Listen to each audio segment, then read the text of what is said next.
Good morning and welcome back to Reading Wikis for You, where we read the wiki articles for you. And today we're going to be talking about the Masters of the Universe. I am a child of the 80s, and let's be honest, I didn't care about Masters of the Universe when I was a kid, but for some reason, as I get into my older age, as I now have grandchildren, I'm a lot more excited about it. So I figured it'd be kind of fun to take a look at it. So with that said, while I'm reading the article, do me a favor, drop a comment down below. Let me know about something that you'd like to hear more about. I'll find an article and we'll get it into the schedule. But with that said, let's get started. Masters of the Universe, sometimes referred to as the He-Man or She-Ra series, is a Sword and Planet themed media franchise created by Mattel. The main premise revolves around the conflict between He-Man, the alter ego of Prince Adam, and Skeletor on the planet Eternia, with a vast lineup of supporting characters and a hybrid setting of medieval sword and sorcery and sci-fi technology. A follow-up series, She-Ra, Princess of Power, revolves around He-Man's sister, She-Ra, and her rebellion against the Horde on the planet Etheria. Since its initial launch, the franchise has spawned a variety of products, including multiple lines of action figures, 6 animated television series, several comic series, video games, books and magazines, a daily newspaper comic strip, and 3 feature films, 1 animated and 2 live action. Series overview and main characters. He-Man and the accompanying Masters of the Universe franchise would make their debut in 1982 with Mattel's release of the original Masters of the Universe 5.5-inch action figure toy line.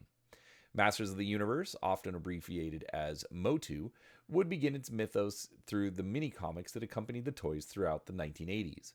These initial mini-comics were soon followed by several children's books and issues of DC Comics.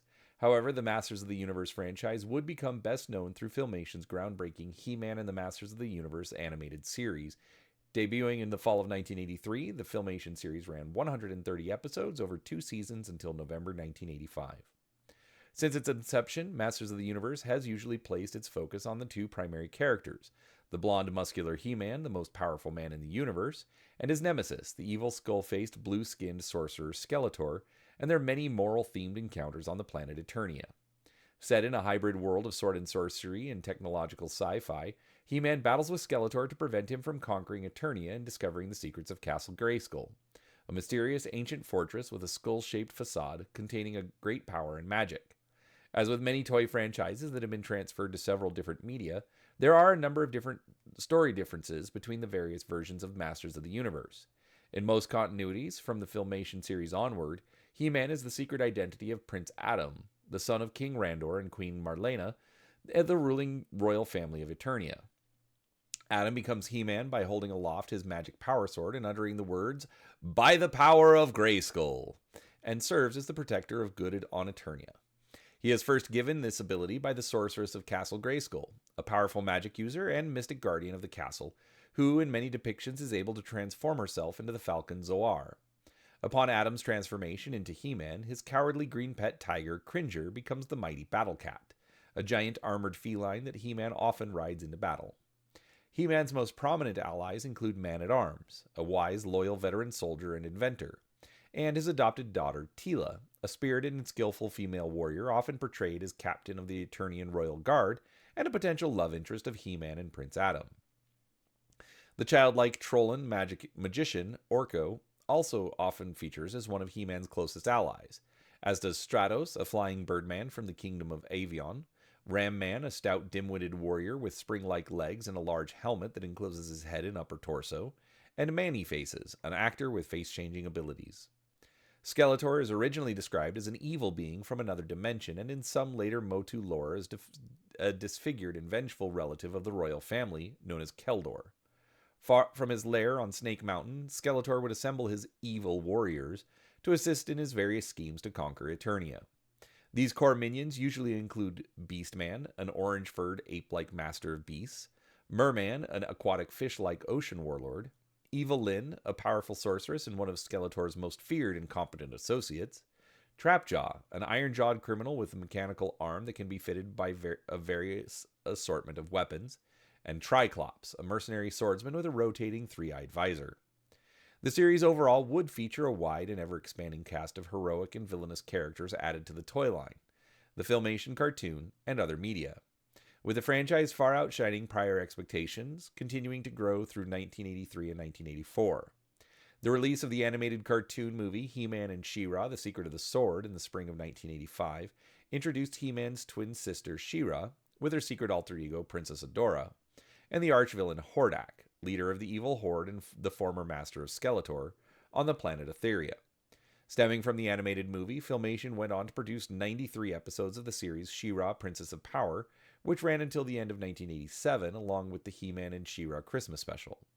Other main characters of the She-Ra series would include Swiftwind, winged unicorn and alter ego of She-Ra's trusty steed Spirit, Light Hope, mystical living beam of light and mentor to She-Ra, and her great rebellion allies, Glimmer, magically inclined one-time leader of the rebellion, Bo, skilled archer and the main male protagonist of the series, Cowl, Bo's owl-like rainbow-eared companion, Madame Raz, an absent-minded witch with her sarcastic sentient broom, and Queen Angela, Glimmer's mother and angel-winged queen of the Bright Moon, along with Hordak's spellcasting witch Shadow Weaver, shape-shifting spy Imp, bumbling bug-eyed henchman Mantenna, Force Squad Captain Katra, evil scientist Modulok, beastly warrior Grizzlor, energy-draining Leech, and thuggish henchwoman Scorpia. Various children's books, magazines, comics, read-along records and cassette tapes, and other merchandise were also released worldwide around this time, with much of the content based primarily on the Filmation He-Man and She-Ra series. The live-action film Masters of the Universe was released in 1987 by Canon Films, starring Dolph Lundgren and Frank Langella. The later 1980s mini-comics, Marvel Comics series, and UK Magazine comics continued the adventures of He-Man and She-Ra past the end of the two Filmation series. However, popularity had waned by the end of 1987, and a planned continuation of the original toy line under the heading The Powers of Grayskull, set in ancient Eternia featuring the villain King Hiss and He-Man's ancestor Hero, was started, but eventually scrapped. He-Man would be brought back in 1989 in an entirely new and space-based cartoon series and toy line known as The New Adventures of He-Man. Only He-Man and Skeletor would return as major characters to join the battle between galactic guardians and space mutants on the planet Primus. Jetlag Productions would go on to produce 65 episodes of the New Adventures cartoon, with a few mini-comics and adventure magazines also created for this new series. Ultimately, though, the series would not be as successful and the entire franchise would go on a hiatus for more than a decade. After some success with a commemorative series re-release of the classic action figures in 2000, Mattel relaunched the toy line with all new action figures, playsets, and vehicles sculpted by Four Horsemen Studios in 2002. As part of the relaunch, a modern, updated animated series was also created by Mike Young Productions, lasting for 39 episodes, featuring He-Man and his ensemble of heroic warriors, now called the Masters of the Universe, battling Skeletor's minions and later King Hiss, the ancient and evil Lord of the Snake Men. Characters such as Mechaneck, heroic warrior with a mechanical extending neck, Buzz-Off, heroic bee-like flying adrenid warrior, Clawful, large villainous crab-like henchman, Whiplash, evil reptilian Caligar with a deadly tail, Stinkor, foul-smelling mutated Pelizan, and many others would gain more prominent backstories during this series. Several volumes of comic books were also produced to go along with the series by Image Comics and MV Creations. Although popular with longtime fans and collectors, the new series failed to catch on with a larger audience and was canceled in 2004.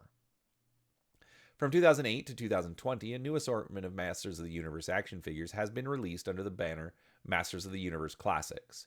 Primarily geared towards the collector's market, the series made up an entirely new story and classic bios, and used various elements from previous Masters of the Universe lore, many times changing those elements to suit the new story, with characters from all previous incarnations. DC Comics would soon follow suit and relaunch a new, grittier, contemporary version of the Masters of the Universe franchise, releasing various new comic book series from 2012 until 2020, featuring crossovers with the DC Comics universe, Thundercats, and a new origin for She-Ra, culminating in Hordak's conquest of Eternia. In 2020, Mattel released a new line of 5.5-inch scale action figures, vehicles, and playsets under the Masters of the Universe Origins line.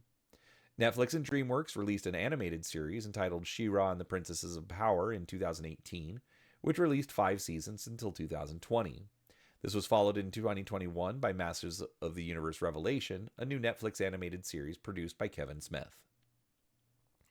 History and versions of the franchise. Origin of the franchise. Mattel began development of He-Man and the Masters of the Universe in the late 1970s with Conan the Barbarian inspired concepts from Roger Sweet, Mark Taylor, Donald F. Glut, and several other contributors.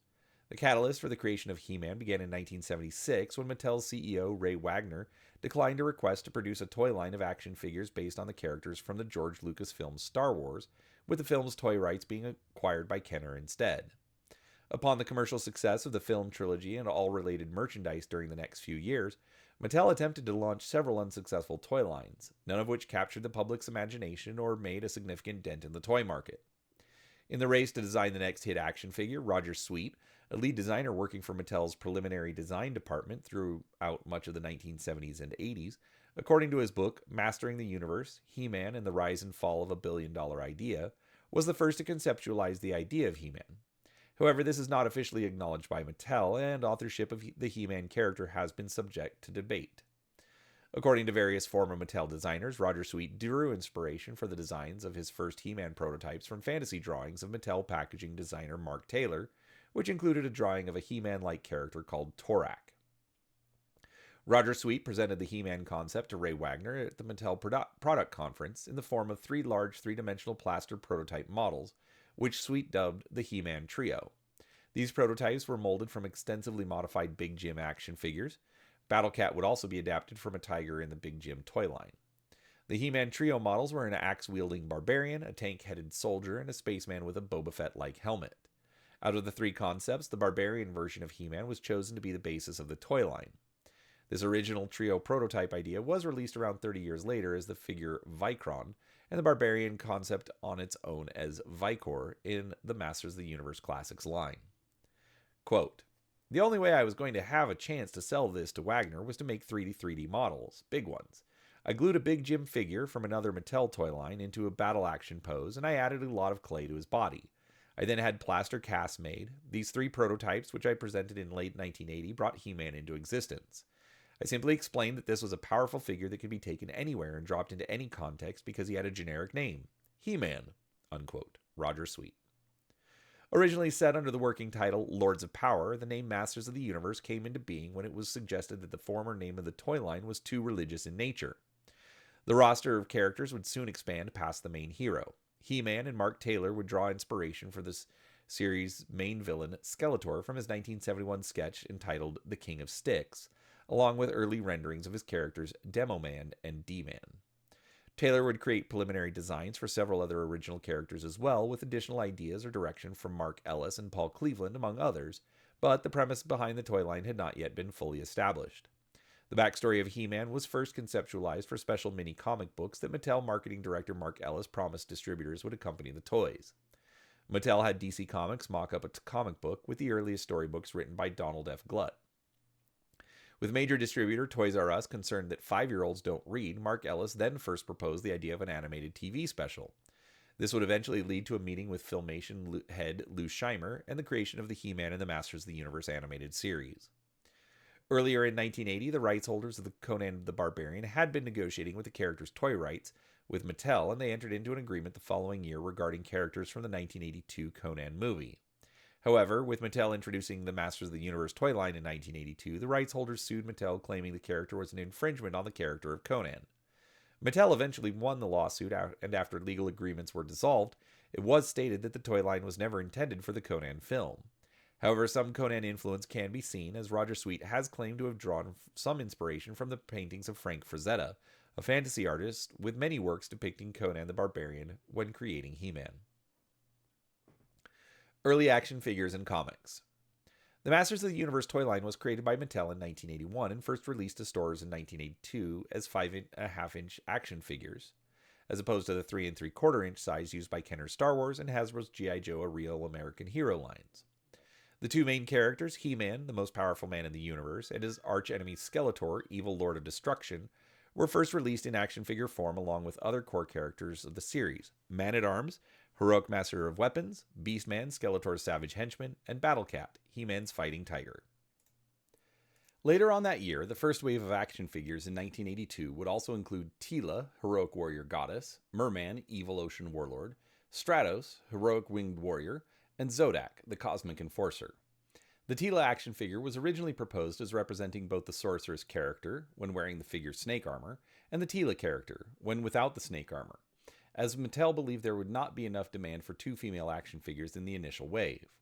Alongside the first wave of figures were the Battle Ram mobile launcher and Wind Raider assault lander vehicles in the planet playset Castle Grayskull, Fortress of Power and Mystery. These first figures, as well as Castle Grayskull, were primarily designed by Mark Taylor, although the final production sculpt of the original He-Man action figure was completed by Tony Guerrero. The first vehicles were designed by Ted Mayer. Brief descriptions of the characters would appear on the packaging and box art. However, the lore of Masters of the Universe would be first fully explored through the mini-comics that accompanied the action figures throughout the duration of the line, with 49 distinct comics being issued from 1981 until 1987. The original 4 mini-comics, He-Man and the Power Sword, The King of Castle Grayskull, Battle in the Clouds, and The Vengeance of Skeletor were made by Mattel in 1981 and written by Donald F. Glut with artwork by Alfredo Alcala. He-Man is introduced in the first mini-comic, He-Man and the Power Sword, as a wandering barbarian leaving behind his jungle tribe on Eternia. The world of Eternia is initially depicted as dealing with the aftermath of a great war that has devastated once powerful civilizations, leaving behind their fantastical machinery and weapons. The events of the war have also opened a rift between dimensions, which has allowed the evil warlord Skeletor to travel into Eternia. This inaugural incarnation of Skeletor sets his sights on obtaining both halves of the Power Sword, originally split in two in these early stories, in order to gain entry into the ancient Castle Grayskull.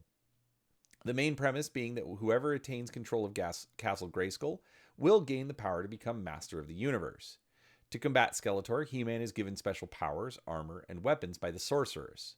She has green skin in her debut appearance and is wearing the snake armor that came with the original Tila action figure, instead of adorning her more familiar bird-like attire as seen in the Filmation series.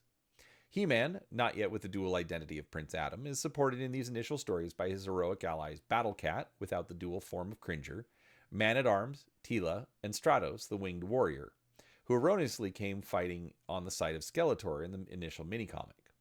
Skeletor, in turn, enlists the help of the brutish ape-like Beastman and fish-like Merman to battle He-Man or his heroic warriors. Second wave of action figures in mini-comics, 1983. Other major characters introduced the following year in these early waves of action figures include He-Man's allies Ram Man, heroic human battering ram with spring-loaded legs, Man-E-Faces, heroic human robot monster with 3 alternate faces, and Zoar, the fighting falcon, whose sculpt was taken from the Big Jim toy line's Eagle of Danger Peak. Along with Skeletor's evil warriors, Triclops, described on his packaging as evil and sees everything with a 3-eyed rotating visor.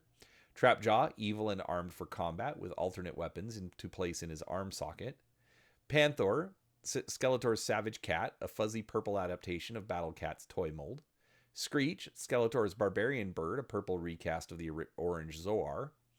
Faker, evil robot of Skeletor, a blue-skinned clone of He-Man, seldom featured in Motu media without an introductory mini-comic during his initial release. And Evelyn, evil warrior goddess, the last figure released in this wave. She would not yet feature in any Motu media until her prominent role in the Filmation animated series. The Attack Track vehicle and the Point Dread and Talon Fighter playset were also released in the 1983 line.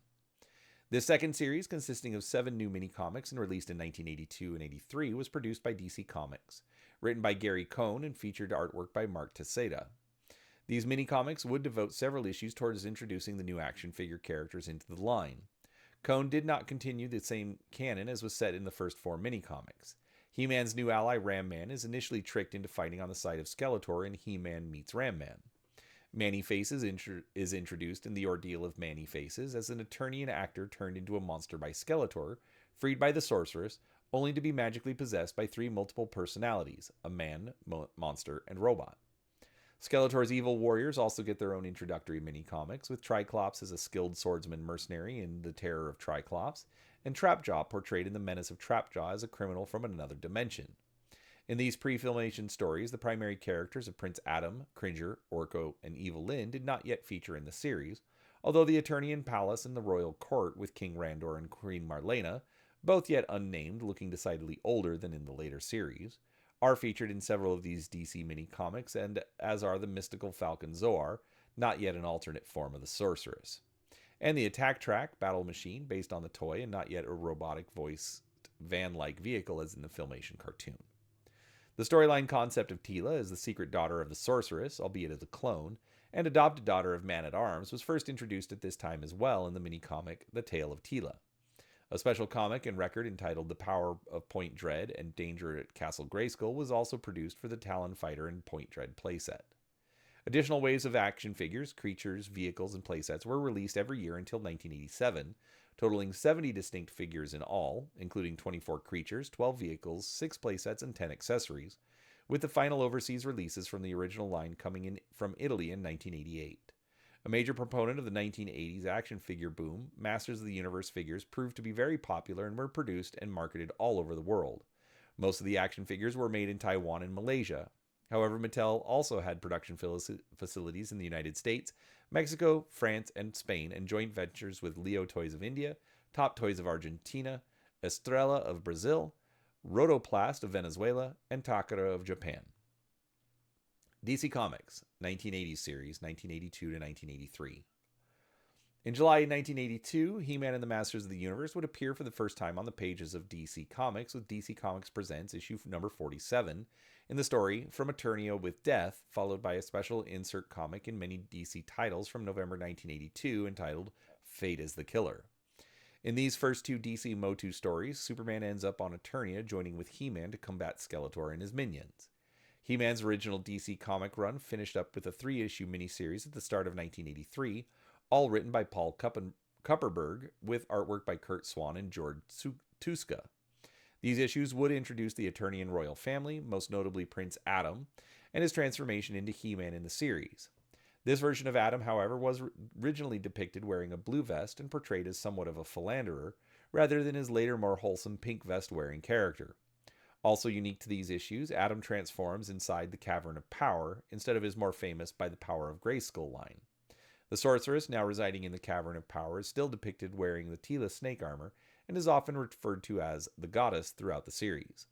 Other entries into the Masters of the Universe mythos, such as Cringer as the alter ego of Battlecat, Zodak as a neutral cosmic enforcer, Stratos as the leader of his homeworld of Avion, and Adam's mother, Queen Marlena, as an astronaut hailing from Earth, were all partly introduced in these early DC issues.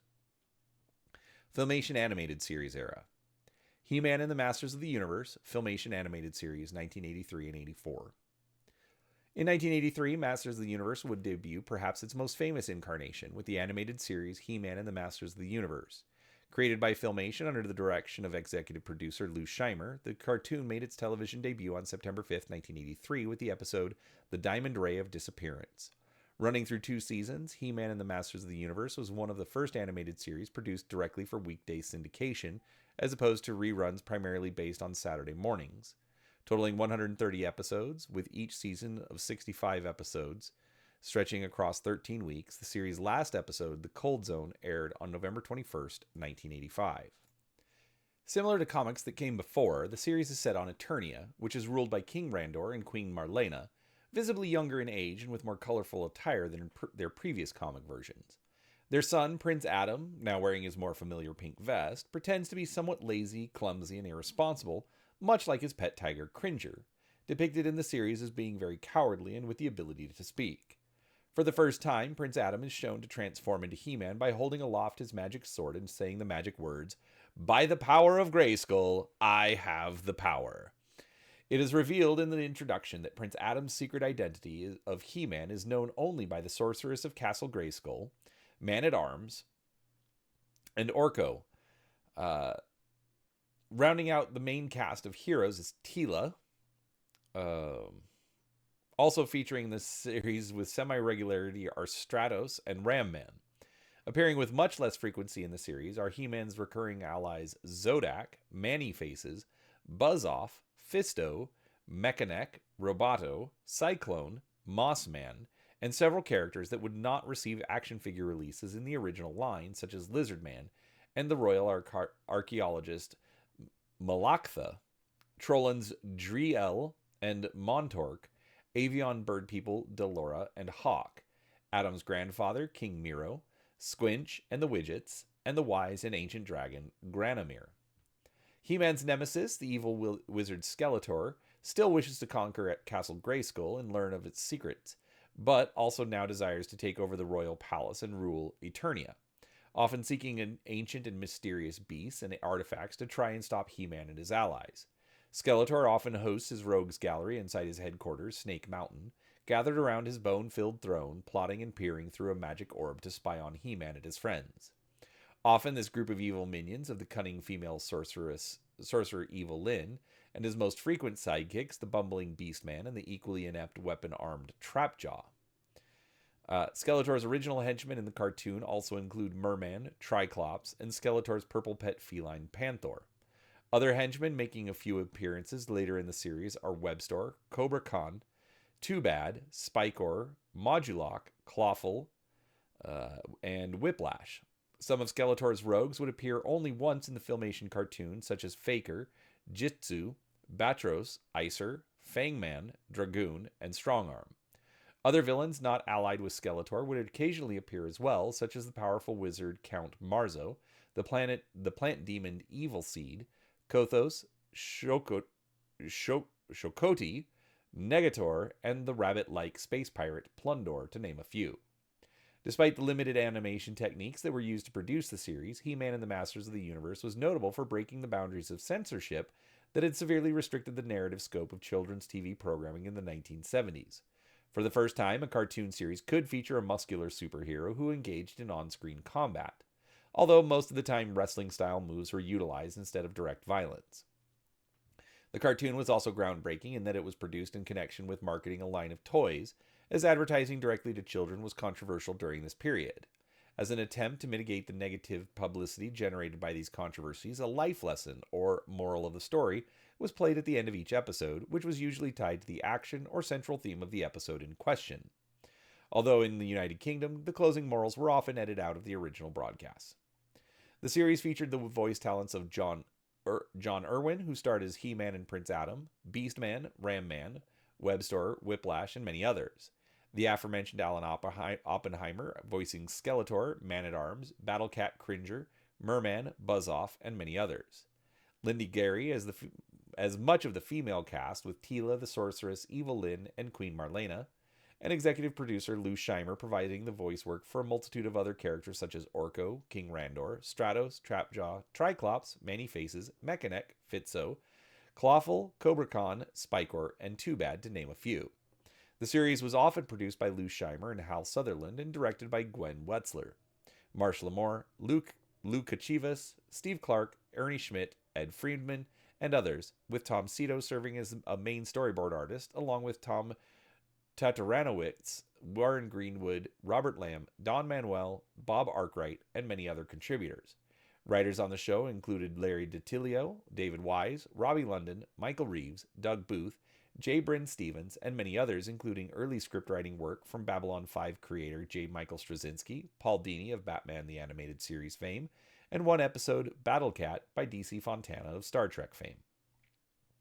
The series, although still popular, would not be renewed for a third season in 1985. However, the characters would make occasional guest appearances in the She-Ra Princess of Power series, which was set in the same universe and followed the same continuity.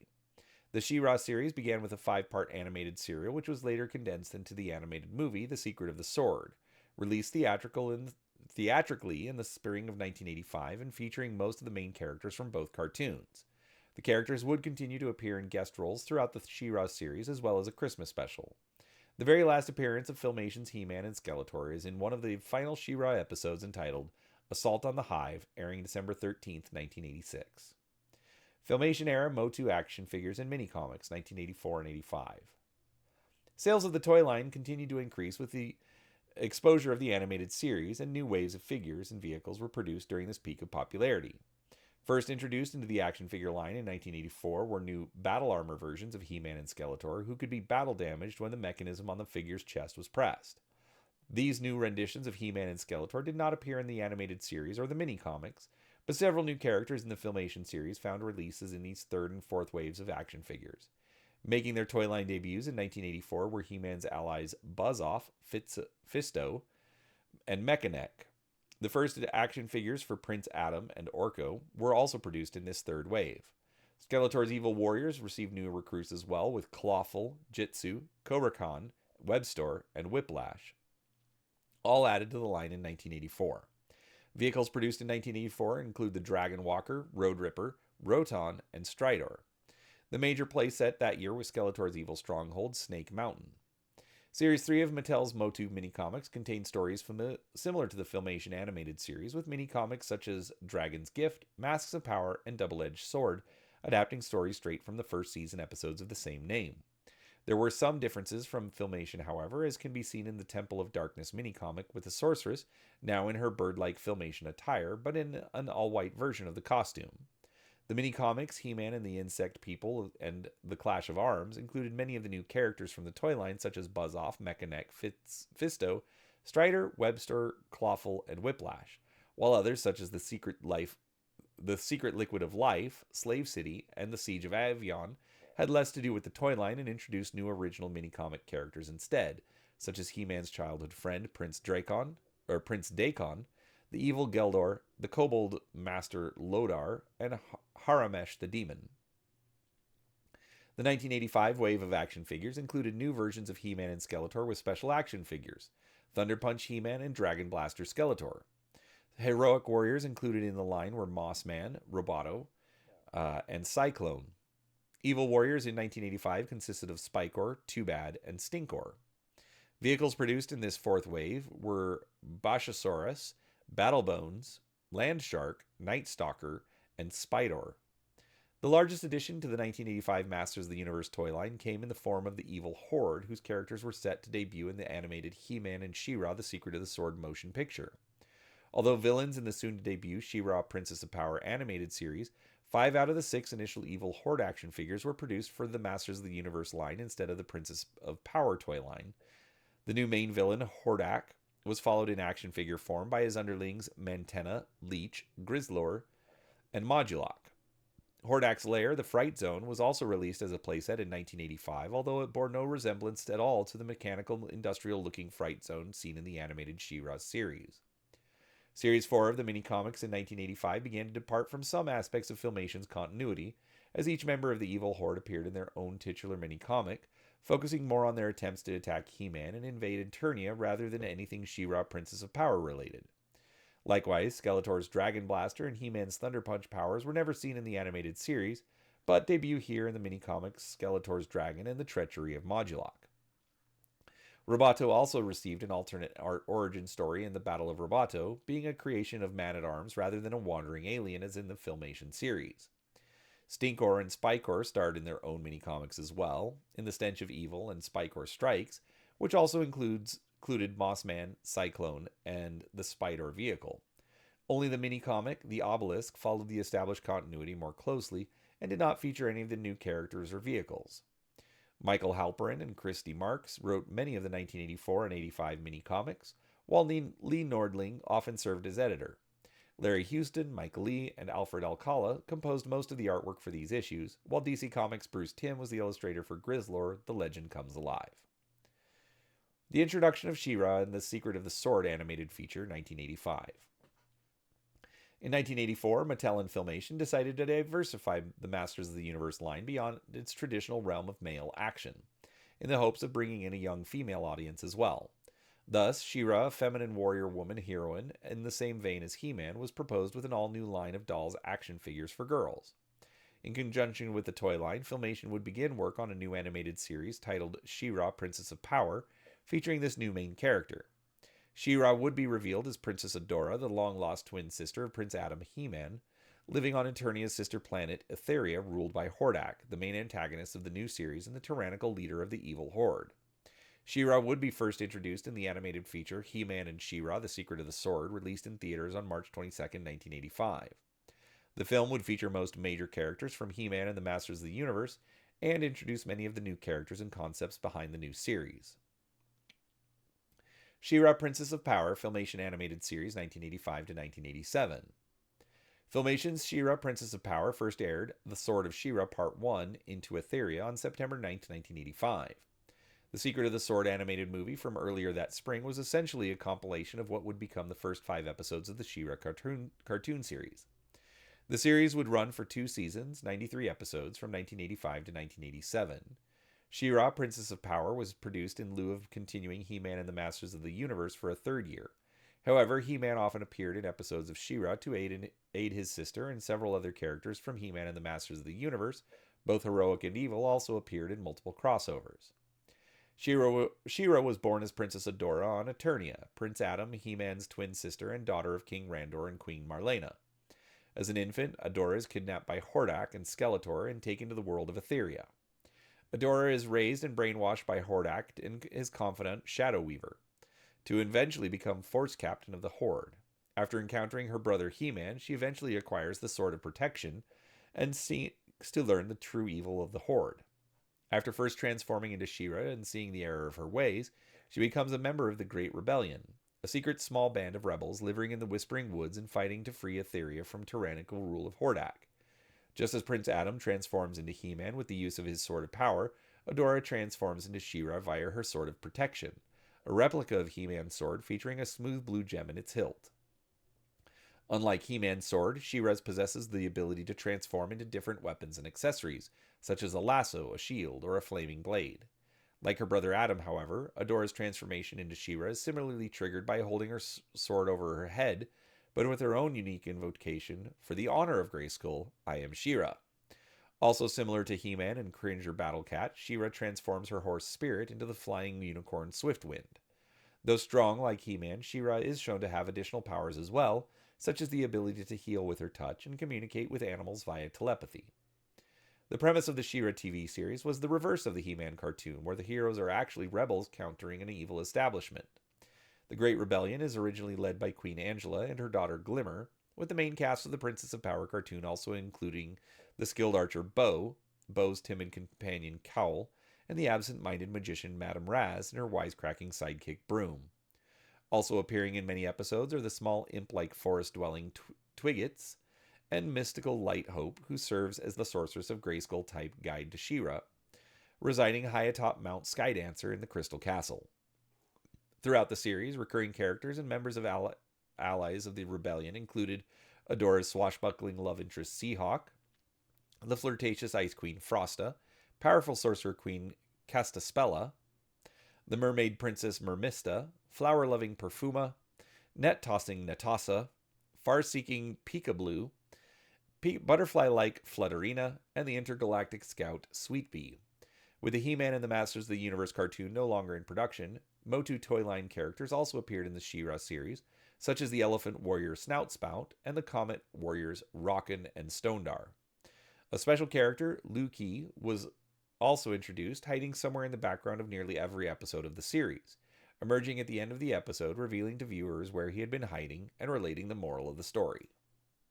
The ruling antagonist faction of the series, the Evil Horde, is led on Etheria by Hordak, who rules Etheria from the industrial technological-looking monstrosity known as the Fright Zone. The Horde enslaves the people of Etheria through Hordak's legions of armored robot-like Horde troopers, mechanized vehicles, and his special task force of henchmen known as the Force Squad.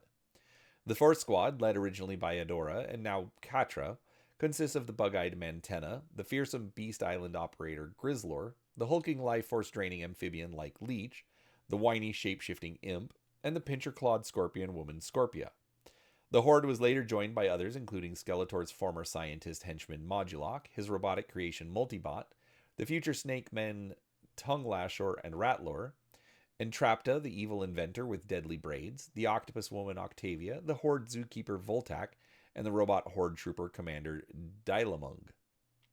The overarching interplanetary supreme leader of the Horde, Horde Prime, who held leadership over both Hordak and Skeletor, was also introduced during the She-Ra Filmation series. Some of the other popular one-off heroes and villains were Spinnerella, Huntara, General Sunder, Falseface, Colonel Blast, the Red Knight, Granita, the Comet Warrior, Sorrowful the Dragon, and Meteorbs and the Star Sisters. She-Ra and Adora were voiced in the series by Melendi Britt. George DiCenzo was the voice of Hordak, Bo, Seahawk, Tongue-Lashor, and a few others. And Diane Pershing provided the voice for Natasa and Spinnerella. Alan Oppenheimer and John Irwin would reprise their roles for He-Man and the Masters of the Universe series, as would Linda Gary with Teela and the Sorceress, while providing additional voice work for Glimmer, Madame Raz, Sweet Bee, Shadow Weaver, Scorpia, and Entrapta.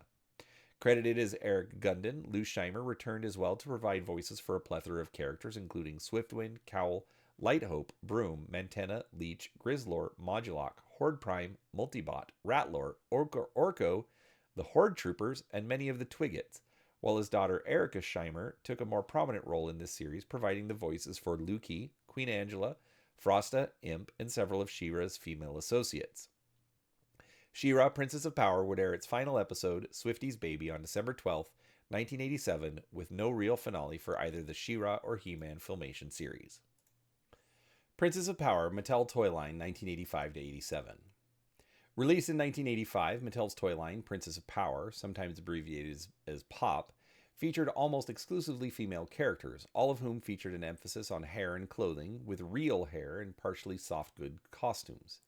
Described as fashion action dolls, essentially the line attempted to fuse the appeal of Masters of the Universe with Mattel's successful line of fashion dolls, Barbie, and added many Fantastic Fashions clothing accessories packs to complement the female action figures.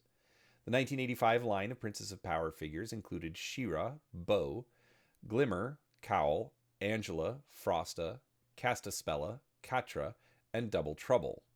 She-Ra's main playset was Crystal Castle, a shimmering castle of fantasy and fun for She-Ra and her friends.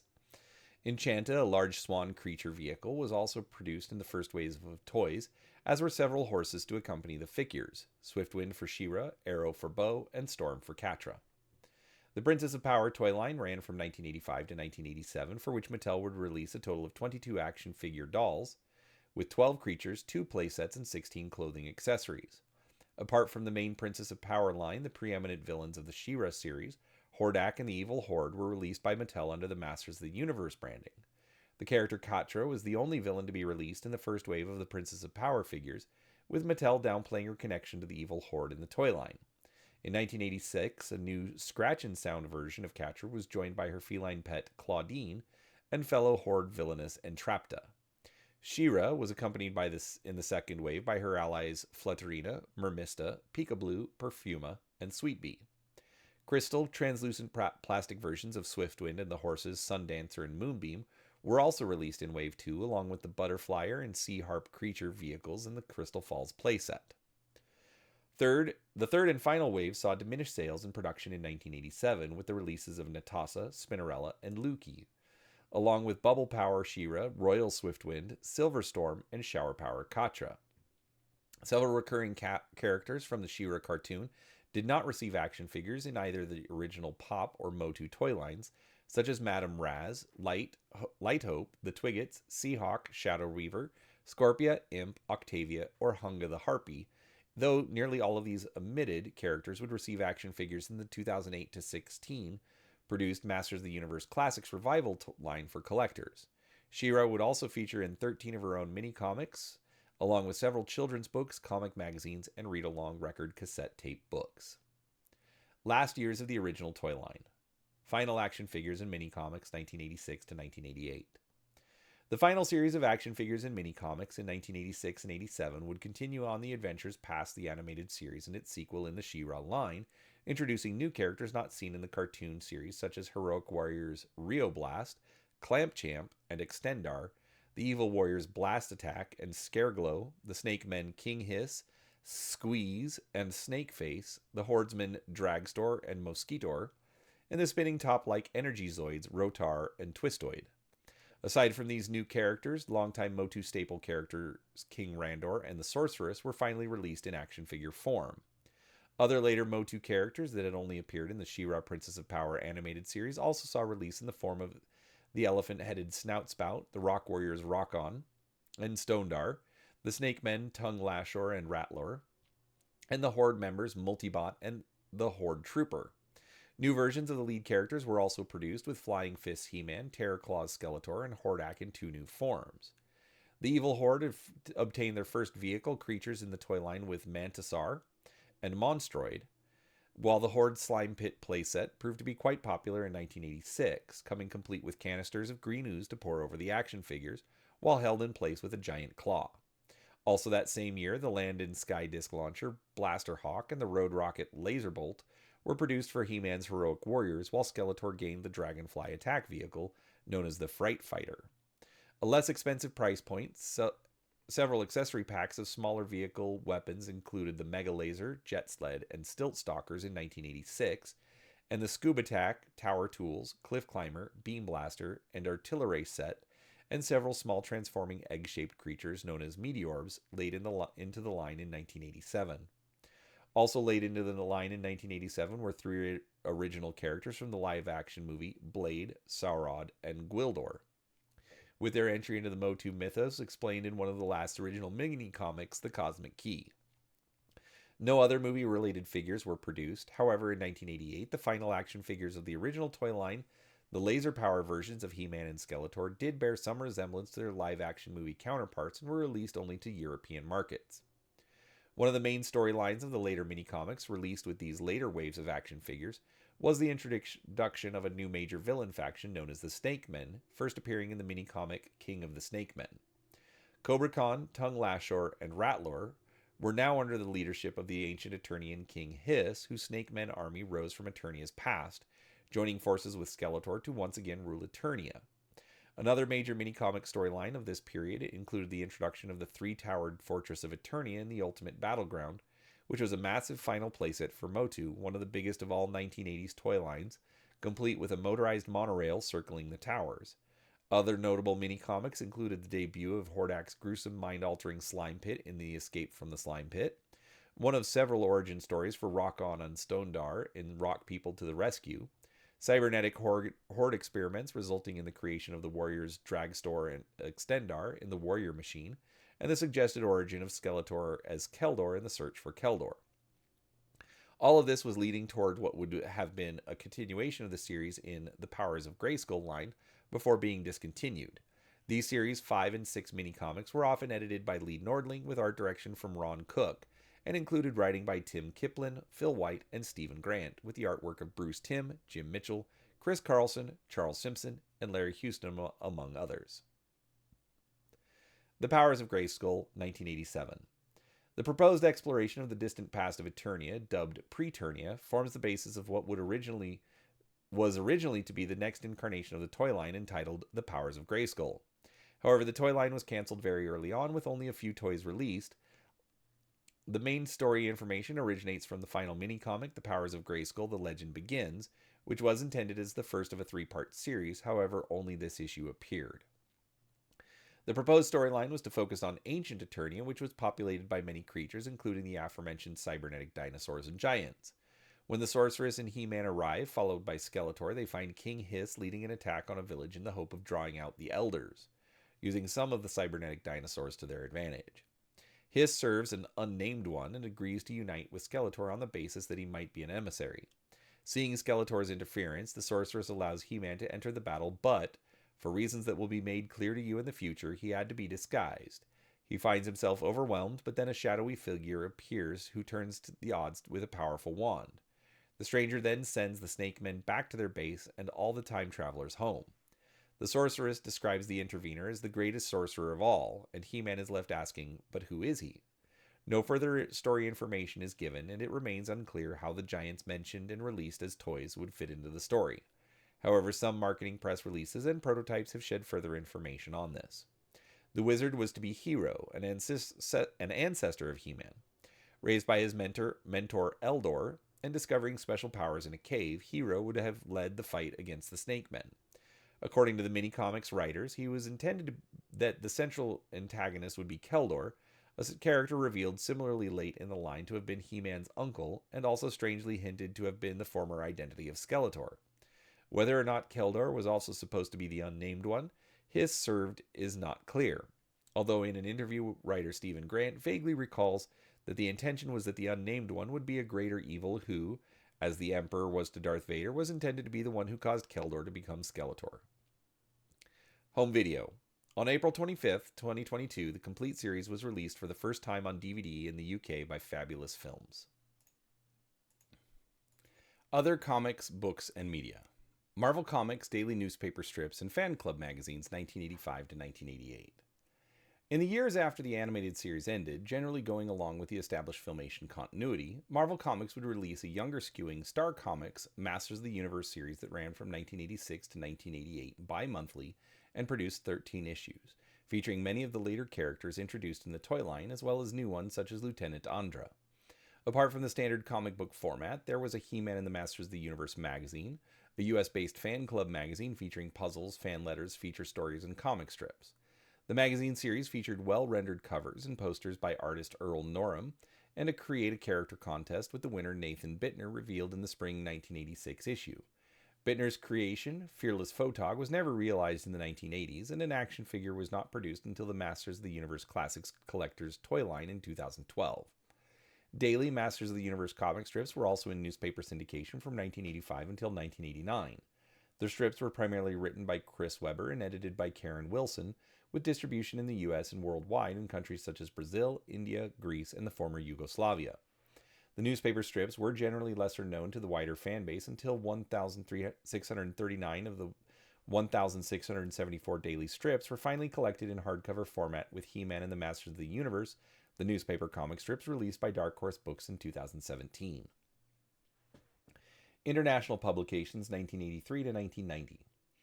Various comics and magazines containing Masters of the Universe related content were also released outside of the United States in the United Kingdom, Germany, France, Finland, Argentina, Brazil, Spain, Italy, and several other countries in the late 1980s.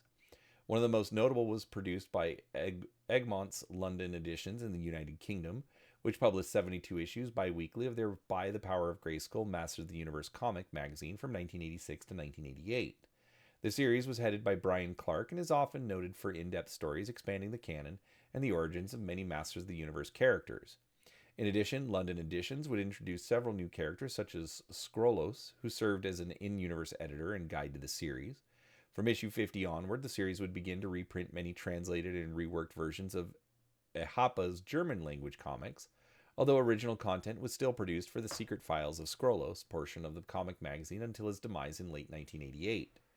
14 issues of For the Honor of Grayskull She-Ra were also produced by London Editions from 1986 to 1987, as were several one-shot special issues which included a dual He-Man and She-Ra feature-length adventure in Twins of Power.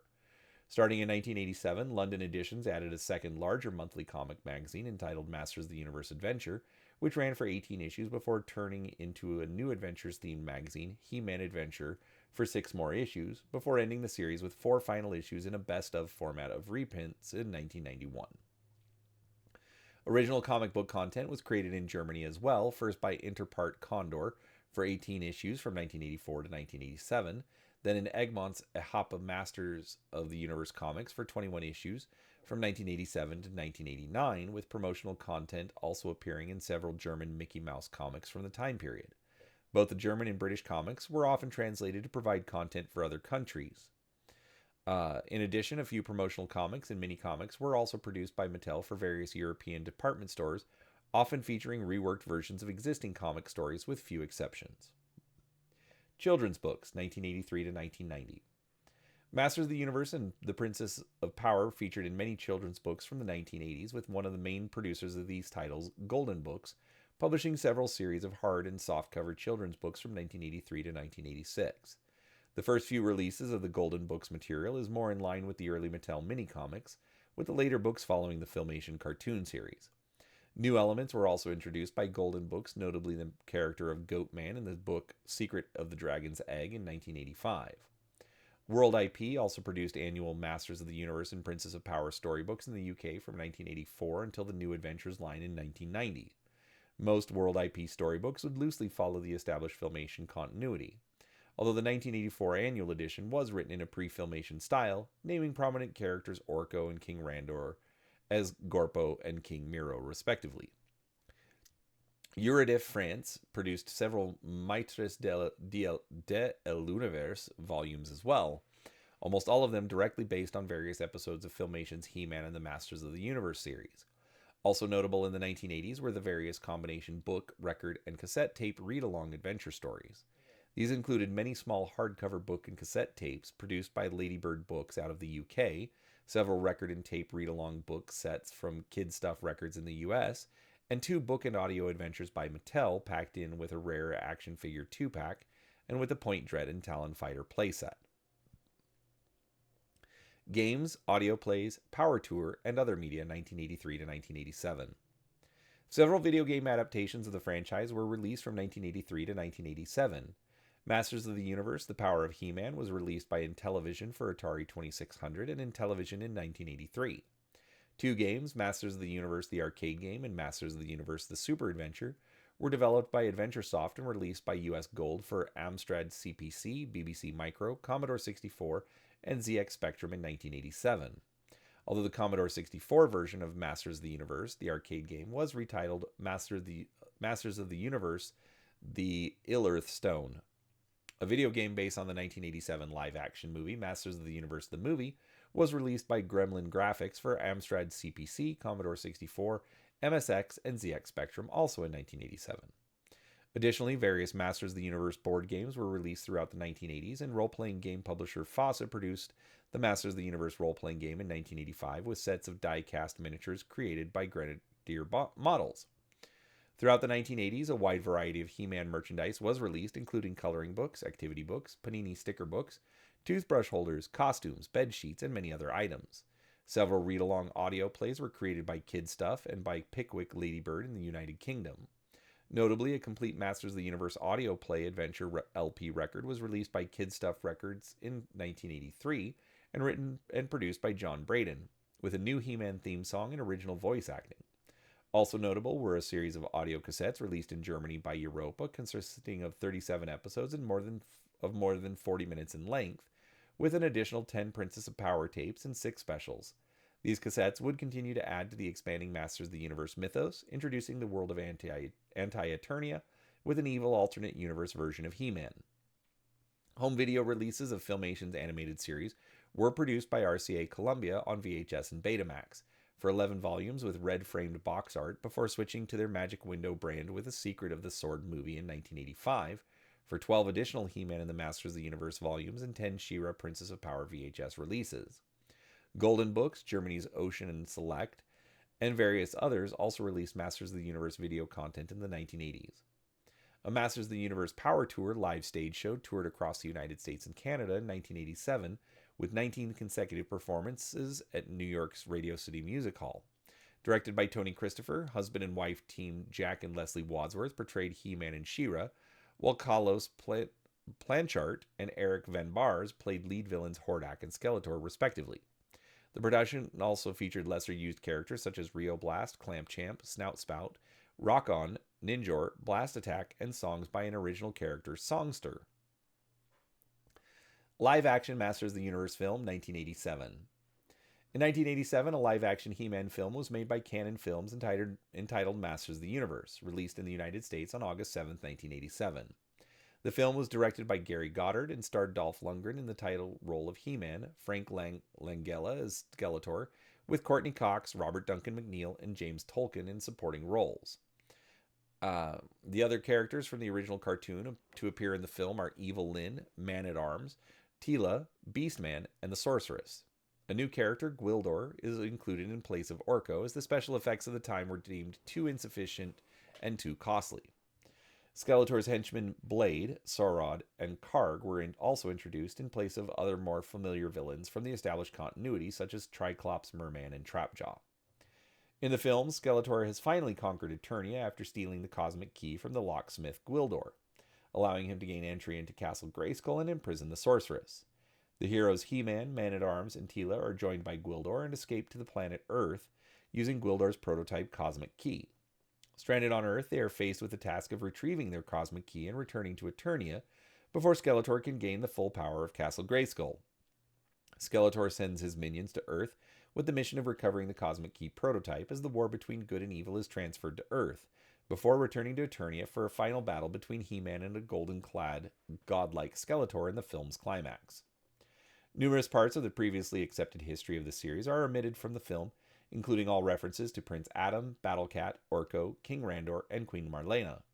Many reviews of the motion picture criticize its departure from the cartoon, although the movie was produced as an adaptation of the toys only, with Filmation having no involvement in the film.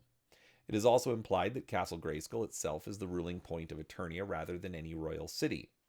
The story concentrates more on the science fiction elements of the franchise rather than the fantasy, and the majority of the story takes place on Earth rather than on the world of Eternia. Also departing from other depictions, He-Man uses a gun in some scenes instead of his power sword, and he is rarely shown displaying his superhuman strength in the film. Although He-Man twice utters his catchphrase, "I have the power," while holding the sword aloft in the iconic manner, he does omit the prefacing clause, "by the power of Grayskull." The film was a critical and commercial failure and received generally negative reviews from critics. Although Mattel had hoped that the movie would boost sales of the toy line, it instead had little effect on the line's falling sales, and the Motu toy line was finally discontinued in early 1988 under mounting financial difficulties. A sequel to the film was written, but by 1989, Canon Films was in such severe financial troubles that it could no longer afford to pay the license fees to Mattel. Due to the film's poor reception, thus the script was transformed into the action film Cyborg, starring Jean-Claude Van Damme. The New Adventures of He-Man, 1990 and 1991. In 1990, a couple years after the ending of the original Masters of the Universe product line, a second He-Man animated series titled The New Adventures of He-Man was created by Jetlag Productions to promote Mattel's short-lived attempt to revive the Motu brand with a new toy line, simply titled He-Man.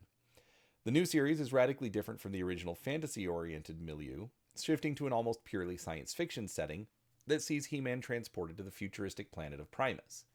He-Man leads the heroic Galactic Guardians, while Skeletor bases himself on the mutant world of Denebria, forming an alliance with Flog and his band of evil mutants, who are hell-bent on conquering Primus for themselves. The series contains continuity links to the original Masters of the Universe and was intended as a continuation of the existing mythology, although some fans see it as a separate canon from the original series due to the differences in style and character portrayal. Other than He-Man and Skeletor, the Sorceress of Castle Grayskull is the only character from the original series to make regular appearances in the new series, acting as a spiritual guide to He-Man from afar. Other established characters featured in the pilot episode, A New Beginning, include King Randor and Queen Marlena, who finally learn of the dual identity of Prince Adam and He-Man. Teela also makes a later appearance in the series in the episode Once Upon a Time, although she bears little resemblance to her former Filmation counterpart. Main characters introduced in the series are He-Man's new allies, the wise sage Master Cebrian, his assistant Mara, and the lead Galactic Guardians Captain Hydron and Flipshot. Other frequently appearing heroic characters include the young shepherd girl Drissy, her little brother Kaz, the scientists Alcon, Geppel, Krex, and Meldok, the robots Gleep and Grot the Gardener, Councilman Werbun, the Cyclops Meliak, and the remaining Galactic Guardians, Sagittar, Tuscador, Spinwit, and Artilla, with the final members Ko, Vizor, and Nocturna rarely featuring in the show, although they did appear in the comics in the series intro. Skeletor's allies in Flog's band of evil mutants consist mainly of Flog's incompetent second-in-command Slushhead, Skeletor's new love interests Krita, and other mutants such as Quake, Staghorn, BH, Hoof, Karate, Optic, and Lizor. The New Adventures of He-Man cartoon series first aired September 17, 1990, lasting 65 episodes until the episode The Final Invasion, which aired on December 14, 1990, and, unlike Filmation, did provide some closure to the series. The majority of the cartoon episodes were written by Jack Olisker, resulting in a somewhat tighter continuity than the prior series. The He-Man toy line, debuting in 1989, a year earlier than the animated series, featured 4 waves of action figures, totaling 28 distinct figures in all, with 7 vehicles, 2 playsets, and 2 accessory items. Neither the New Adventures animated series or toy line proved nearly as popular as the originals, and the line ended with little fanfare in 1992. The New Adventures of He-Man series was also featured in its own series of 4 mini-comics and in a monthly comic magazine entitled He-Man Adventure, which ran for about 6 issues before returning to Adventures on Eternia, and was published by Egmont's London Editions magazines in the UK. World IP also produced a New Adventures themed annual in 1990. These publications differed somewhat from the animated series, with the addition of the character Darius in a major role as the leader of the Galactic Council, the transition of the power of Castle Grayskull into the Starship Eternia, and several of the figures sporting alternate names in some media and toyline releases, such as Flipshot as Icarius, Flog as Brack, and Slushhead as Calamar. Hiatus, proposed series, pop culture, and commemorative releases 1992 to 2001. The Masters of the Universe franchise would not produce any new media for over a decade, although a new series was pitched by Lou Scheimer to Deke Entertainment in 1996. The series was to feature Hero, now the son of He-Man, as a sequel to the original animated series, but remain unproduced. During this hiatus, Masters of the Universe also began a following in the early days of the internet, with sites developed by Kevin Herbert, Adam Tyner, Busta Tunes, and many others, eventually ending up with the expansive He-Man.org site being created. Various popular internet memes were also created, with Masters of the Universe being reviewed by popular YouTube channels and parodies such as Unemployed Skeletor or Will Wheaton's Skeletor Reads Angry Tweets segment. Masters of the Universe would also appear many times on the Adult Swim stop-motion comedy series Robot Chicken. Both He-Man and Skeletor are often mentioned in pop culture, as seen on the long-running animated series The Simpsons on a few occasions. In 2000, however, Mattel did act on the growing nostalgia for the 1980s action figures by re-releasing replicas of many of the figures under the banner of the Masters of the Universe commemorative line. BCI Eclipse LLC would expand on this, later releasing all episodes of the Filmation He-Man and Masters of the Universe on DVD in Region 1 in 2005 and 2006, followed by She-Ra, Princess of Power, and Jetlag's New Adventures of He-Man series. Each volume contained an extensive array of special features, including original documentaries produced for the DVD set that featured interviews from many series creators and writers such as Lou Scheimer, Larry DiTillio, Paul Dini, and others. Early 2000s Masters of the Universe franchise relaunch, 2002 to 2004. 2000X Masters of the Universe toy line. In 2002, Mattel launched a new Masters of the Universe toy line with sculpts designed by the Four Horsemen. The new toy line was made surprisingly faithful to the original line, with the characters gently reimagined and updated in terms of sculpting detail rather than radically reinterpreted. 60 action figures were released in all, with 10 creature figures, 7 vehicles, and 3 playsets. 8 smaller scale figures were also produced in a McDonald's Happy Meal promotion. One point of contention for many fans of the original Masters toy line was the redesign of He-Man's power sword. According to the Four Horsemen, this was due to their original resculpts being intended for a continuation of the original storyline in which Skeletor had obtained both halves of the power sword, necessitating a new sword to be built by Man-at-Arms and endowed with the properties of the original by the Sorceress. However, Mattel decided to reboot the continuity for a new generation of children, and thus the new power sword design became the original version for the new continuity. Another issue was the over-reliance on releasing alternate versions of He-Man, 13 in total, Skeletor, 10, Man-at-Arms, 5, and a few other main characters, rather than further classic reimagined and original characters from the accompanying animated series, such as Randor, the Sorceress, Clawful, or Chief Carnivus, to name a few, making many of the non-He-Man or Skeletor figures hard to come by for both collectors and children. These factors likely contributed to the cancellation of the line in 2004 and ultimately not achieving the success of its 1980s counterpart. The line's faithfulness to the original series made it very popular with collectors, however, suggesting it would have been better served as a collector-based line akin to DC Direct. This theory was borne out in the wake of the discontinuation of the mass-market toy line, with NECA taking the rather unprecedented step of continuing the toy line through action figure-sized mini-statues scaled and sculpted to be aesthetically compatible for display alongside the Mattel toys. NECA would produce 22 Staction figures in total, allowing fans to fill in their collections with the other Four Horsemen redesigned characters that had yet to be produced as figures when the toy line was canceled. According to a December 8, 2005 interview with a Mattel representative on He-Man.org, NECA offered to produce fully articulated action figures for Mattel without taking any credit, but permission was denied. Instead, NECA was only permitted to produce non-articulated statues, which they did from 2005 to 2007. 2002 animated series, Mike Young Productions. A new animated series was produced to accompany the toy line, made by Mike Young Productions and lasting for 39 episodes, with the series making its premiere on Cartoon Network's Toonami on August 16, 2002, and airing its final episode on January 10, 2004. This series involved a much tighter continuity as a somewhat greater depth of characterization than its Filmation predecessor. A similar but slightly modified premise to the original Filmation series, this version of He-Man was part of an ensemble of Eternian heroes protectors known officially as the Masters of the Universe. Under the leadership of Man-at-Arms, this team originally consisted of He-Man and Adam, Teela, Orko, Stratos, Ram-Man, Mechanic, and Manny-Faces, and later joined by Buzz-Off, Roboto, and Cyclone. King Randor was now a general rather than a king from an Eternian royal lineage. pronounced ruler of Eternia by the elders of the Hall of Wisdom, which have gone into hiding inside the depths of Castle Grayskull. Skeletor, now confirmed as Randor's brother Keldor, finally breaks through the Great Barrier Wall and attacks the Masters with his evil forces, mainly consisting of Evil Lyn, Beastman, Merman, Trapjaw, Triclops, Clawful, and Whiplash. Backstories of occasional characters such as Fisto, Mossman, Webstor, Zodak, Too Bad, and Stinkor are all expanded upon. On and off villains, Count Marzo and Evil Seed return, while new characters such as Decker, Carnivus, Ceratus, Lord Dactus, Pravus, the Faceless One, and the giants Chadzar, Belzar, and Asdar are also introduced in this series. The series was originally titled He-Man and the Masters of the Universe, like the original 1983 series, being retitled Masters of the Universe vs. the Snake Men towards the end of the first season.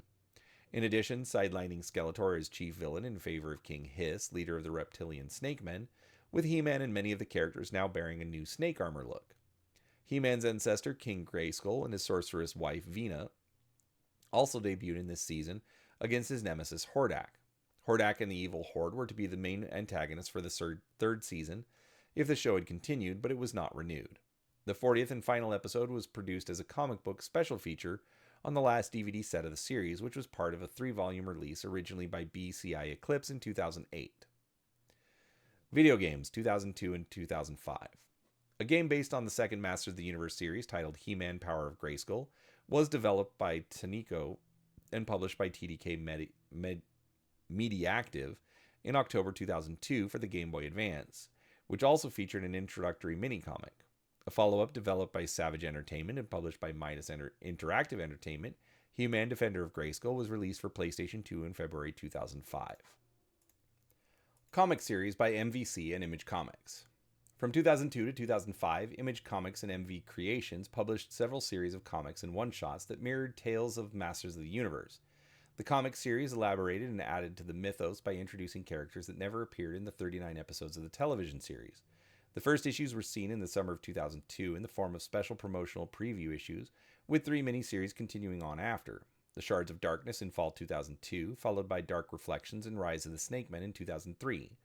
After delving into the backstories of Skeletor's henchmen, Beastmen, Merman, Trapjaw, and Triclops in a 4-issue Icons of Evil series, a short-lived ongoing series solely produced by MVC continued on for 8 issues in 2004. Along with these, a handful of special or pack-in one-shots and trade paperback collected volumes were also produced. Masters of the Universe Classics, Super 7, and DC Comics, 2008 to 2020. Motu Classics, 2008 to 2020. In 2007, a new incarnation of Masters of the Universe was announced, with the first action figure, King Grayskull, released at San Diego Comic-Con in 2008. Based on the look of the original 1980s Motu toys, this new toy line was aimed primarily at the adult toy collector market with a 6-inch scale, and were often available only through subscriptions from Matty Collector. Sculpted by the Four Horsemen, these toys were updated versions of previous figures, as well as characters that never before had an action figure made of them, such as Filmation's Queen Marlena, Fangman, Lizardman, Count Marzo, Granomir, and many others. The toy line featured many redesigned and updated action figures from the original action figure line from the 1980s, but it also included characters from She-Ra, Princess of Power, Adora, Madame Raz, Scorpia, Shadow Weaver, and others, the new adventures of He-Man, Mara, Krita, and more, and the Mike Young production series from 2002, Faithless One, Chief Carnivus, King Chubla, Ceratus, and others. As the line progressed, characters from all versions of Motu lore were included, from such things as prototypes and concept art for Hero, Eldor, Demoman, Gygor, Vicor, and others, box art from vehicles and model kits, Sky High and Fighting Foemen, mini-comics, The Goddess, Geldor, and Procrustus, and other books, comics, and media, Despera, Strobo, Goatman, and more. There were also newly created figures exclusive to the Classics toy line, such as Dragoman, Psychop, Castle Grayskull Man, and others. Figures were also released in 2-packs with corresponding superheroes and villains from the DC Comics universe.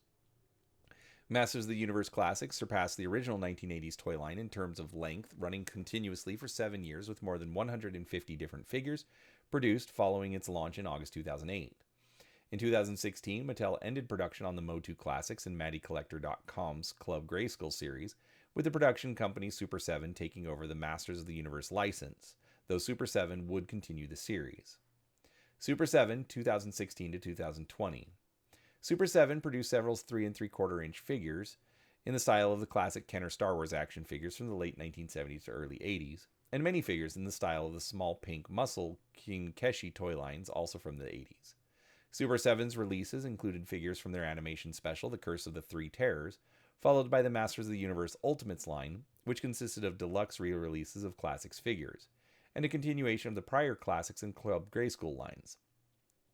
Super 7 also produced retro figures in the form of the original 1980s line in 5.5-inch scale, which included many Filmation-style versions of the vintage figures, along with unreleased figures such as Hero and Eldor. Super 7's final addition to the Motu Classics toy line was a made-to-order exclusive Snake Mountain playset in 2020. Dark Horse and DC Mini Comics 2012 to 2015. In addition to the toy line, starting in 2012, Dark Horse Comics produced mini-comics included in Mattel's Masters of the Universe Classics line of toys, continuing the series of mini-comics first introduced in the original Motu toys of the 1980s. The initial 3 mini-comics were written by Tim Seeley and drawn by Wellington Alves, with covers by Eric Powell. The Dark Horse mini-comics create a new story set in the Classics timeline, but base the first issue on the Powers of Grayskull mini-comic from the 80s, retelling it to some degree, before venturing into the new classic stories not related to original vintage concept. In these issues, He-Man goes back in time to battle King Hiss and finally bring Hero, Eldor, Titus, and Megator into the storylines, and introducing newly created classics characters such as Sir Laserlot and the mighty Spector. Seeley stated these comics were intended to blend the different He-Man continuities and select the best stories and ideas from Motu history. DC took over the Masters of the Universe Classics mini-comics from Dark Horse in 2013, publishing 5 more mini-comics with stories from Scott Knightlick and artwork by Wellington Alves and Alex Jimenez. These mini-comics provide an origin story of Keldor, and then proceeded to join in the latter New Adventures of He-Man continuity. The Fall of Eternia saga in the final issues incorporated the proposed Dare, Son of He-Man, series from the 1990s, along with Gorpo and many Create-A-Character contest finalist designs from the 1980s Masters of the Universe magazine. Many of these stories are meant to be read in conjunction with the altered continuity presented in the character biographies on the cardbacks of the Masters of the Universe Classics line action figure packaging, and thus do not provide a detailed flowing narrative in the mini-comics themselves. The 8th and final mini-comic of this series was published in 2015. DC Comics 2012 to 2020. A Masters of the Universe comic book series was relaunched by DC Comics in 2012, first appearing as a series of digital comics. This was quickly followed by a 6-issue miniseries and a new revised origin issues for He-Man, Skeletor, and Hordak. After a crossover miniseries with superheroes from the DC Comics universe in 2013, an ongoing series ran for 19 issues through 2014, before being replaced by the He-Man The Eternity War 15-issue series in 2015 to 2016. This introduced a new backstory for He-Man's sister She-Ra as Despera, Skeletor as the half-Gar son of King Miro, Hordak and the Snake Men, moving the storyline further along with a new Horde invasion of Eternia and He-Man taking the Eternian throne, amongst other new developments. Later, DC Mattel produced He-Man Thundercats, a crossover with another heroic 1980s action figure line. Thundercats was also produced for 6 issues in 2016 and 17, and a 6-part crossover series with DC Comics' Injustice storyline was released in 2018. These 2 crossovers were not part of the earlier 2012 to 2016 DC Comics Motu canon. The final DC Comics Motu property was He-Man and the Masters of the Multiverse, which began in November 2019 with a 6-issue limited series written by Tim Seeley. This used elements from various sources in Motu lore, vintage mini-comics, 87 movie, Filmation, 2002 series, as well as references to Eternity War story arc. She-Ra and the Princesses of Power, 2018 to 2020.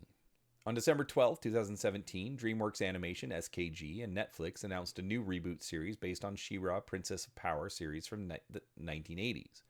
The series was executive produced by award-winning author N.D. Stevenson. The series' first season of 13 episodes was released on Netflix November 13, 2018. The DreamWorks series features a new animation style and alternate backstories for many of the characters, many of whom are presented as younger in age and with a more diverse makeup than the previous 1980s Filmation series. Adora She-Ra is again presented as a former member of the Horde, befriended by reimagined versions of Glimmer and Bow. Under the direction of Glimmer's mother, Queen Angela of Brightmoon, the three embark upon reuniting the princesses of Etheria, which include Perfuma, Mermista, Entrapta, and Frosta, each with reimagined characters as well. Also appearing in the series are Swiftwind, Light Hope, Seahawk, a more comical glory-seeking Castaspella, Madame Raz, Natasa, and Spinnerella. The evil Horde returns as the villainous overlords of Etheria, and although Hordak remains leader of the Horde, Catra is often presented as the primary antagonist, with a much stronger relationship established between her and Adora. Shadow Weaver and Scorpia also play prominent roles within the series, and cadets Lonnie, Rogelio, and Kyle are introduced. Overarching galactic villain Horde Prime and a reimagined shape-shifting Double Trouble enter the series in later seasons. And other previously established villains appearing in lesser roles are Admiral Scurvy, Tongue Lasher, Grizzler, Imp, and Octavia. Although no longer directly linked to He-Man or the Masters of the Universe, Eternia, Castle Grayskull, and Adora's kidnapping as a child are referenced. Season 2 of She-Ra and the Princesses of Power was released on Netflix on April 26, 2019, with a shorter 7-episode run, soon followed by Season 3 on August 2nd and Season 4 on November 4th of that same year. While firmly establishing a new continuity, these seasons make further connections to previously established lore and characters, and include Gina Davis voicing the role of Huntara in Season 3. The series aired its 5th and final season on May 15, 2020. Several dolls, chapter books, and graphic novels were also released in relation to this series in 2019 and 2020. New animated series, Masters of the Universe Revelation 2021. In August 2019, Kevin Smith announced at the 2019 PowerCon that he and Netflix were developing a new series titled Masters of the Universe Revelation that will be a direct sequel to He-Man and the Masters of the Universe.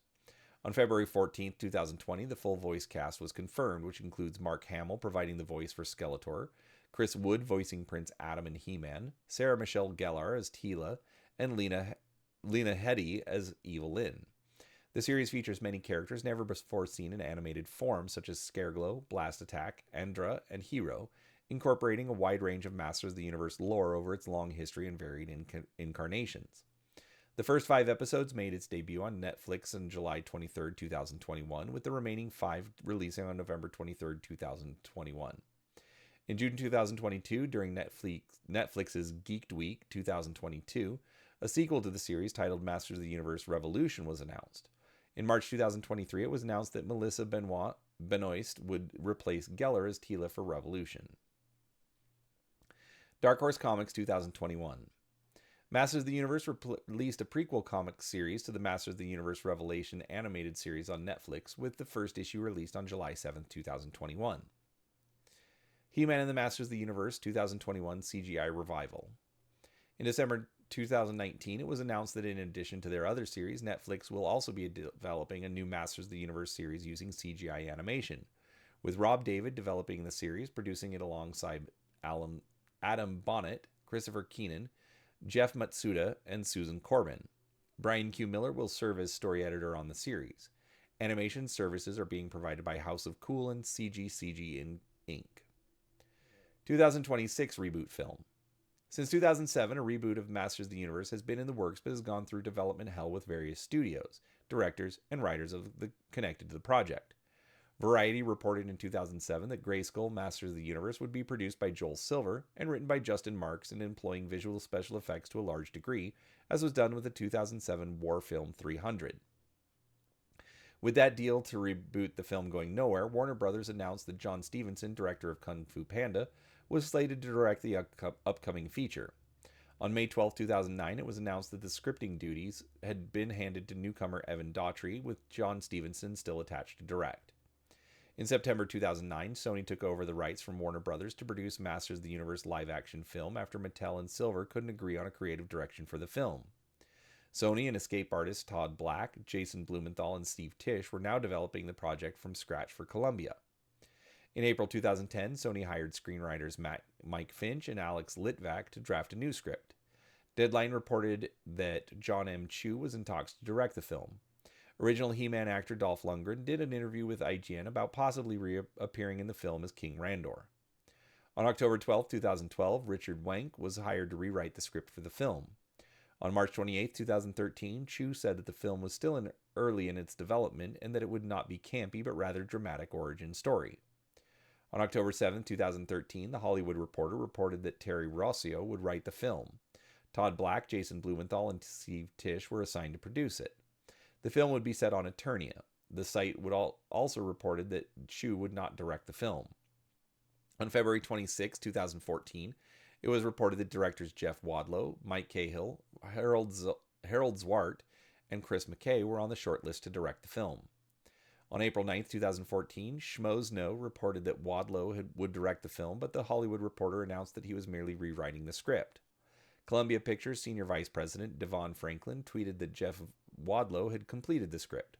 Franklin later tweeted a photo on his Twitter page of Battlecat. On August 19, 2015, Variety reported that Christopher Yost would rewrite the script. Mike O'Hearn announced on his Instagram account that he was in training to star as He-Man. However, he then quashed the rumors, saying he only wanted to do the part and was not cast for the live-action movie. On January 22, 2016, Deadline reported that McGee would direct the film and also oversee the rewrite of the latest script by Alex Litvak and Mike Finch, while escape artists Todd Black, Jason Blumenthal, and Steve Tisch, as well as Devon Franklin, were now on board as producers.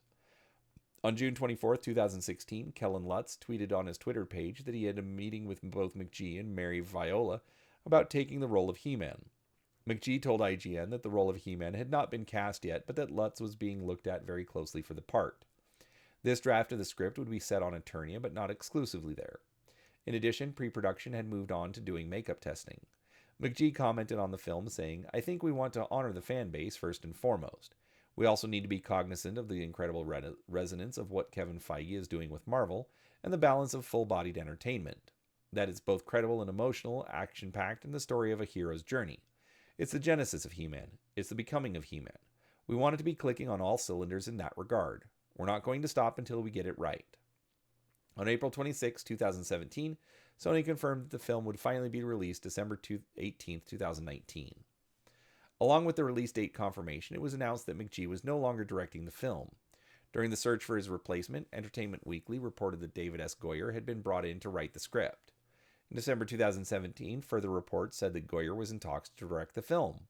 However, in February 2018, Variety reported that Goyer had decided to step away as director to focus on other projects, but stated he would remain on board as an executive producer and screenwriter, and that the studio was said to be very happy with the script he turned in and was currently meeting with potential replacements.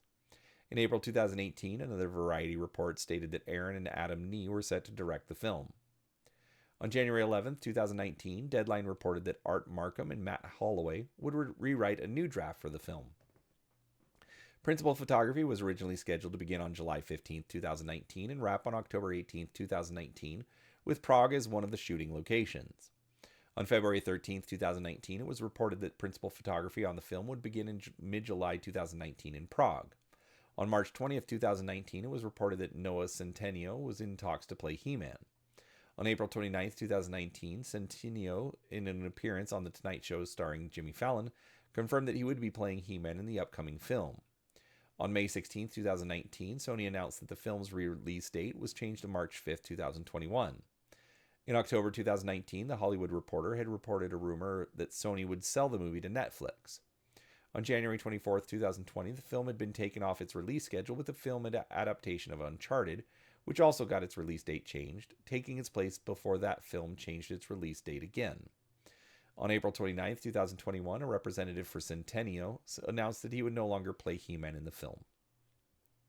On January 28, 2022, it was announced that Netflix had officially acquired the film from Sony and that Kyle Allen would now play He-Man. It was also revealed that David Callahan had written a new draft of the screenplay along with the Nee brothers, while production was set to begin in 2023. On July 18, 2023, it was announced that Netflix had canceled the film, but Mattel was looking for a new studio to buy the project. On November 13, 2023, it was announced that Amazon MGM Studios was in talks to acquire the film. On February 13, 2024, it was reported that Travis Knight was in final talks to direct the film. On May 1, 2024, it was officially confirmed that Knight would direct the film for Amazon MGM Studios and Mattel Films. A theatrical release of June 5, 2026 was also revealed. Paranorman director Chris Butler would be writing the screenplay, following initial drafts written by Callahan and the Nee brothers. Mattel Films' Robbie Brenner, escape artist Todd Black, Jason Blumenthal, and Steve Tisch are producing the film. The film will depict a 10-year-old Prince Adam as he crashes on Earth, separating him from his power sword. He would eventually retrieve the sword and take on the mantle of He-Man 2 decades later, as he battles for his home planet, Eternia, against the evil forces of Skeletor. On May 29, 2004, it was announced that Nicholas Galitzine was cast as He-Man. On August 15, 2024, Camila Mendes was cast as Teela. On September 4, 2024, Alison Brie was cast as Evil Lynn. On November 23, 2024, Idris Elba was cast as Man-at-Arms. On December 20, 2024, it was announced that Jared Leto is cast as Skeletor, along with his coterie with Sam C. Wilson, Trapjaw, Kojo Ata as Triclops, and Hafthor Bjornsson as Goatman. Live-action She-Ra television series. On September 13, 2021, Amazon announced that a live-action She-Ra series is in development with DreamWorks Animation serving as an executive producer. The series will be a new standalone story with no connections with Netflix's original animated series, She-Ra and the Princesses of Power. It was announced that Nicole Castle will direct the series and Heidi Schreck will serve as both a writer and executive producer. Current Masters of the Universe toy lines. Masters of the Universe Origins, 2019 to present. Mattel began producing Masters of the Universe action figures once again, debuting the Origins line at San Diego Comic-Con in 2019 with a Prince Adam and He-Man 2-pack. The figures in the vintage 5 3/4 inch scale, but with more articulation, were designed to aspire to both adult collectors and children, with a retail release across the globe in 2020. The look of the playsets, vehicles, and figures, along with the packaging, is presented in the style of the original line from the 1980s and include all new mini-comics. The current selection includes He-Man, Skeletor, several of their allies, She-Ra, and several members of the Evil Horde. In 2024, Mattel released an action figure crossover line combining Origins with Teenage Mutant Ninja Turtles franchise titled Turtles of Grayskull, with accompanying mini-comics created by Freddie E. Williams II. Masters of the Universe minis and other modern toy lines 2013 to present. Along with the Motu Classic series, Motu minis and Giants figures were produced from 2013 to 15. Mattel would bring back the minis line in 2020 with several waves of figures, multi-packs, and vehicles. Mega Constructs would release Masters of the Universe themed building blocks, figures, and toys beginning in 2017, including a Castle Grayskull set. Funko Pop has produced Masters of the Universe themed characters since 2018. Recent books, games, and other media 2012 to present. Dark Horse Books continues to produce various hardcover anthology books with collaborative efforts from Val Staples, James Eatock, Josh DeLioncourt, Danielle Gellerter, Eric Marshall, Juka Isaacanian, David Clark, Aidan Cross, Leanna Hanna, and others. Volumes include The Art of He-Man and the Masters of the Universe, He-Man and the Masters of the Universe mini-comic collection, He-Man and She-Ra, Complete Guide to the Classics Animated Adventures, He-Man and the Masters of the Universe, the newspaper comic strips, He-Man and the Masters of the Universe, a character guide and world compendium, and The Toys of He-Man and the Masters of the Universe. Since 2019, Golden Books has also produced He-Man, She-Ra, and Skeletor-themed children's books in their Little Golden Books series. An Android and iOS game, He-Man, the most powerful game in the universe, was developed by Glitchsoft and published by Chilingo and Mattel in late 2012, later followed by He-Man Tappers of Grayskull for the iOS. For many years now, fan sites such as He-Man.org, Planet Eternia, and Wiki Grayskull, podcasts such as Masters Cast, and the annual PowerCon convention have all served and promoted the Masters of the Universe brand in recent years. Masters of the Universe was also featured in the third episode of the first season of the well-received Netflix series, The Toys That Made Us, in 2017, and in 2018 with the release of Power of Grayskull, the definitive history of He-Man and the Masters of the Universe documentary, also on Netflix. On April 26, 2022, Mattel released a Roblox version of the game titled He-Man and the Masters of the Universe, You Have the Power. Recently, the company Ninja Kiwi has added 2 Masters of the Universe themed cosmetics to their game Bloons Tower Defense 6. First, a power named Battle Cat, a skin for the hero Adora named She-Ra, and another power named Sword of Protection. All right, there we go. That is absolutely massive. Tons of information that I never knew. I hope you enjoyed it. I hope you found it interesting. If you did, let me know in the comments. What did you think of the line? Did you have the toys as a kid? Have you been collecting the toys as an adult? I'd love to hear more from you. But as always, drop a comment. Let me know something else you'd like to hear about. And of course, make sure you subscribe so that you don't miss any future episodes. So thanks for watching, and we'll talk to you next time.